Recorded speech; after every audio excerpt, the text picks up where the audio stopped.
We all know the PC version is the best, but Cities Skylines is also available on macOS, and I've always wondered how it worked. So today, we're going to test out just how well Cities Skylines works on both an Intel-based Mac and an M1 chip Mac. So I suppose from this point, the first thing we need to do is install it on both of the computers, and then I think we should be good to go and see how it actually performs. I'm curious how long this is going to take though.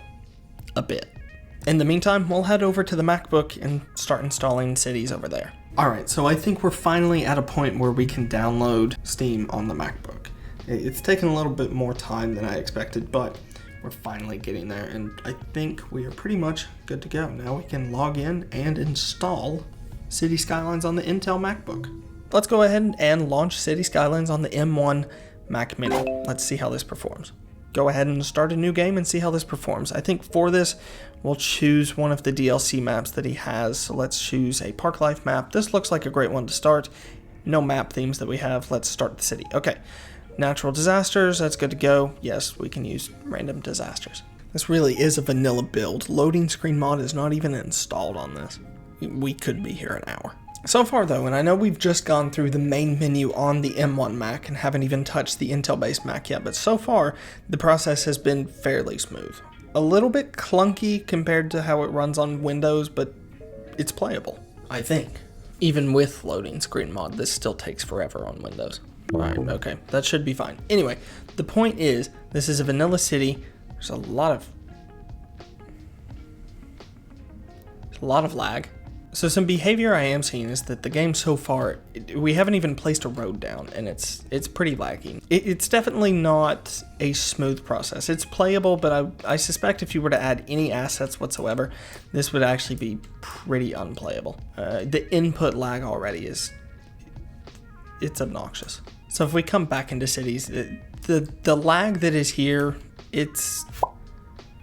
you could tolerate it if you had no other alternative, but considering this city has no assets or really nothing in it whatsoever, I mean, things are taking much longer than they should to load in. So let's build out a quick city and see what we get here. This is not going to necessarily be the best city that's ever been built, but it should be good enough for the purpose of testing how Cities Skylines actually runs on a Mac. So far, the answer is not brilliantly. So placing a water pipe, I mean, once we start placing stuff, it's actually not too bad at all. We are running 3 speed here. Let's change this down to 1, which is where I feel you would play most of the time. I mean, that's kind of the standard speed.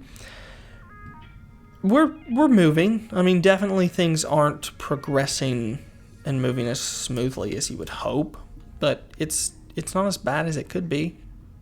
That's what you want to hear, isn't it? So overall, while the game is a little laggy on the M1 Mac, it's playable. And if you weren't screen recording while also recording a webcam and audio, it definitely would be playable. But let's test the Intel Mac now and see how that does. I'm super excited to boot this up. I actually think, oddly, that the Intel MacBook is going to do better at performance than the M1 based Mac, specifically just because I think the processor is going to be able to handle the game better.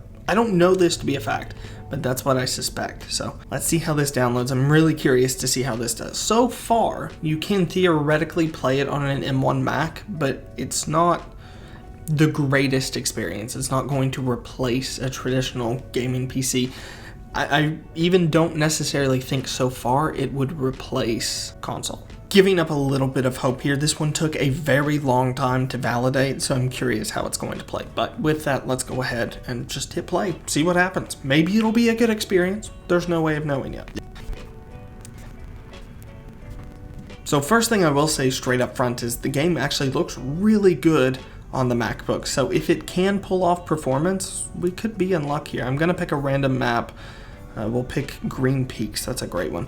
Yes, we'll turn disasters on, and let's load into the game again without loading screen mod. I don't know how long this will take, so I guess I'll see when it's done. I will say, I do think it's impressive that Cities Skylines can even potentially run on macOS, considering so many games just still to this day don't support macOS, and gaming really isn't what macOS does best. So the fact that you can't even boot the game is promising, and hopefully one day we will be able to pick whatever platform we want to use and be able to game on it the way we want to game. Already we're in a smoother place than we were on the M1 based Mac Mini. We're getting a little bit of lag, but nowhere near as much as we were on the M1 Mac Mini, and in fact, I'm a little surprised considering everyone has raved so long about how much better the M1 chips are at performance. I understand that there are a lot of factors that go into running this game, but so far, we are in a much better place than we were on the M1 Mac Mini. I'm genuinely surprised. I thought this was going to be the other way around when I first started this. I thought for sure that the M1 Mac Mini was going to perform way better than the Intel Mac, and that's just not the case. This is so playable that I just feel like I could sit down and play it for a while. It's not perfect, and to be fair, the experience on Windows is much better, especially with a computer dedicated to gaming. But this isn't bad, this is playable. So there we go, proof you can actually play Cities Skylines on a Mac, and in fact it's not the answer I was expecting. I really thought when I started this that the M1 Mac Mini would perform much better than the Intel based MacBook Pro, but in fact it didn't. And it's proven, yes, you can play Cities Skylines on a Mac. In fact, you can play it pretty well. On the M1 Mac, I would actually recommend just playing on console with a mouse and keyboard, but if you have an Intel-based Mac lying around and you want to take it somewhere, or maybe if it's your only computer and you want to play vanilla Cities Skylines, I don't see why you should have too many issues with it. Anyway, if you enjoyed this video, be sure to check out the video on the screen right now that's going to take you to the first episode of our Lost River County Cities Skylines Let's Play. It's a modded Let's Play. I think it's a fantastic one to get into if you're looking for something new. I hope you all enjoyed, and I will see you in the next video.